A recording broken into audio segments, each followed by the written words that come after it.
হরে কৃষ্ণ।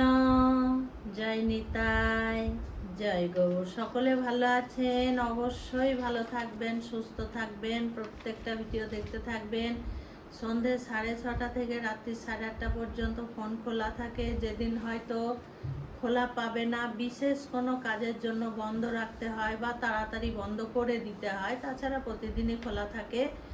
যারা দীক্ষা নিতে ইচ্ছুক তারা যোগাযোগ করবেন, আমি সব কিছু বলে দেব। এবং যারা হাত দেখাতে চান, নিজের ভাগ্য গণনা করতে চান, তারা অবশ্যই ফোন করবেন, এই নাম্বারে মেসেজ করবেন, হোয়াটসঅ্যাপে সব কিছু করে দেওয়া হবে। 10,000 বছর তপস্যা কি আমরা করতে পারবো?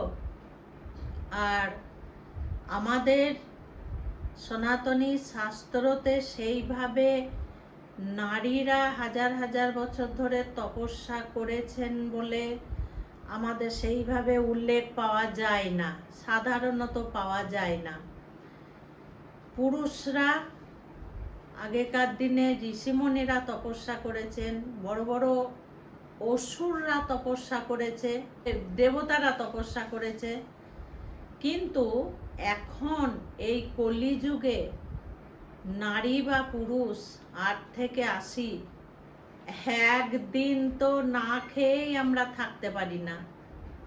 তো 10,000 বছর তপস্যা কি করে করব?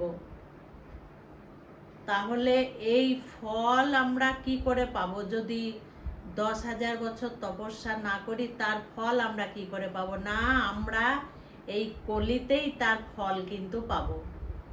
আশ্চর্য আমিও হয়েছি। প্রতি বছরই আমি বলি আমরা সকলে মিলে পালন করি, কিন্তু একটার পর একটা একাদশী গেলে তো আমরা ভুলে যাই। পরে যখন সেই একাদশী আসে তখন আবার মনে পড়ে। আর একবার ছোট্ট করে, কোনো একাদশী বড়, কোনো একাদশী ছোট নয়। সবাই বলে পাণ্ডবা নির্জলা একাদশী সবচেয়ে বড়, শ্রেষ্ঠ, ওইটা করলে আর করতে হয় না। কিন্তু এখানে দেখুন, এই বরুথিনী একাদশী স্বয়ং ভোলে বাবা শিব পালন করেছিলেন। শিব, দেবাদিদেব মহাদেব এই বরুথিনী একাদশী পালন করেছিলেন তিনি। ওনার কি দরকার একাদশী ব্রত পালন করা? জগৎবাসীকে দেখিয়ে দিয়েছেন। এবং এই বরুথিনী একাদশী কেন না, এই বরুথিনী একাদশীতে যে কি কি মহিমা আছে, একটা একাদশী করলে সেটা আমাদের ভাবনা চিন্তার বাইরে। আমরা ভেবে কুল কিনারা করতে পারবো না যে এই একাদশীতে কি কি আছে। 10,000 বছর তপস্যার ফল এই বরুথিনী একাদশী যদি আমরা পালন করি, তাহলে কিন্তু আমরা অনায়াসে এই 10,000 বছর তপস্যার যে ফলটা আমরা কিন্তু পেয়ে যাব। তাহলে ভাবুন এখানে কত বড় একাদশী এই বরুথিনী একাদশী। আমরা 5 দিন যদি বাড়ির বাইরে যাই, তাহলে আমরা মানে ছটপট করতে লাগি কতক্ষণে বাড়ি ঢুকবো, বাড়ি কতক্ষণে যাব। যদি কোনো ধামে আমরা তীর্থ করতে যাই, তবুও আমরা কিন্তু ছটপট করি, যদি 2 দিনের জায়গায় 3 দিন হয়ে যায়, যে কতক্ষণে বাড়ি যাব। আমরা কিন্তু কেউ একবারও বলি না যে এই জায়গায় আমরা থেকে যাব। হ্যাঁ, ভালো লাগে, খুব ভালো লাগে, সেখানে গিয়ে আমাদের মনটা আনন্দে ভরে যায়। কিন্তু আমরা বলতে পারি না যে বাড়ি ছেড়ে এখানে থাকবো, বা থাকাও সম্ভব হবে না। এই কলিযুগে যা কিছু আরম্ভ হয়েছে, নিজের বাড়ি ছাড়া নিরাপদ আশ্রয় কিন্তু কোথাও নেই। আপনি হাসপাতাল বলুন, কোনো ধাম বলুন, কোনো শহর বাজার বলুন, কোনো রাস্তাঘাট বলুন, কোনো গাছের আশ্রয় বলুন, গাছের নিচে কোনো গঙ্গার ধার, যমুনার ধার বলুন, যেখানেই বলুন, কোথাও কিন্তু নিরাপদ আশ্রয় নেই। একমাত্র একমাত্র নিজের বাড়িটাতে আছে, যেখানে একটু আরাম করে থাকা যায়, একটু শান্তিভাবে থাকা যায়, গেট বন্ধ করে একটু নিরাপদে থাকা যায়।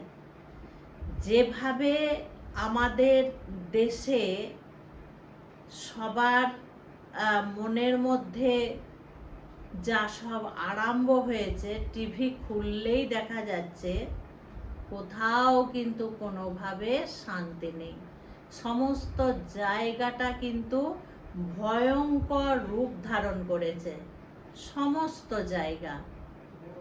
আজকে জানেন, আমি টিভিতে খবর তো দেখতেই হবে, যেহেতু দেশে বাস করছি, আমাদের বাংলায় বাস করছি, একটু খবর তো দেখতেই হবে। জাস্ট দুটো কথা বলে নিই, তারপর আমি বলছি।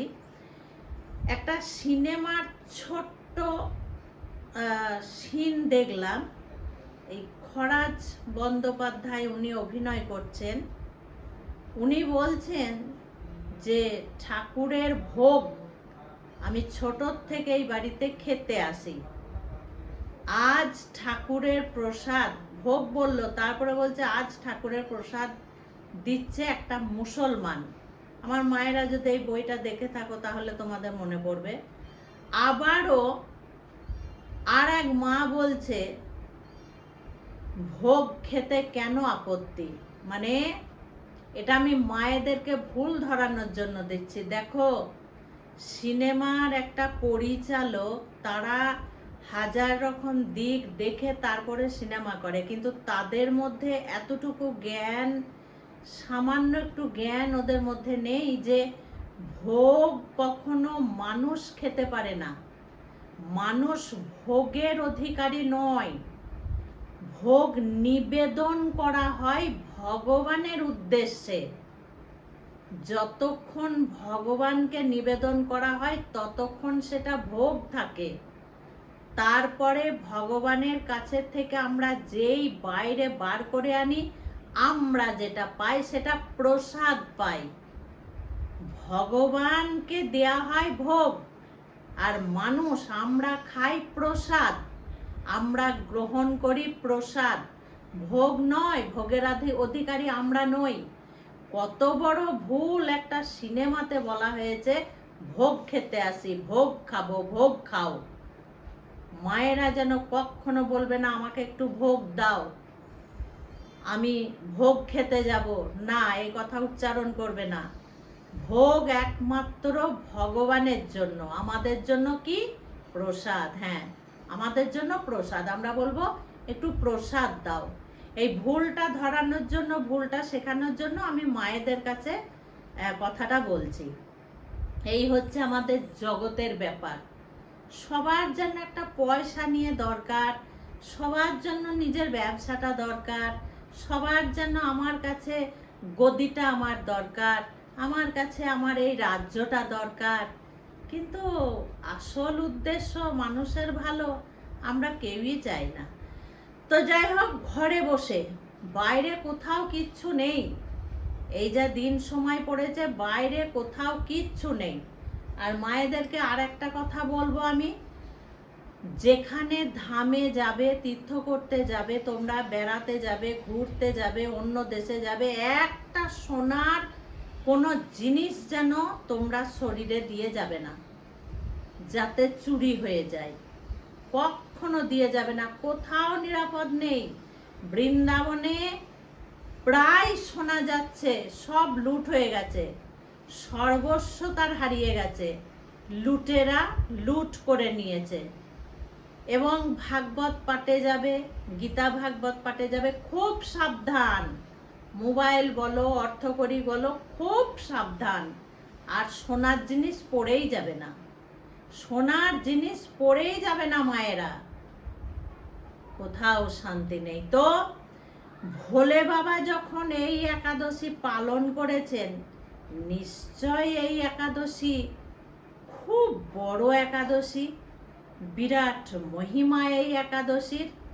তাই আমি মায়েদেরকে বলছি, এই বরুথিনী একাদশী কিন্তু পালন করতেই হবে, পালন করতেই হবে।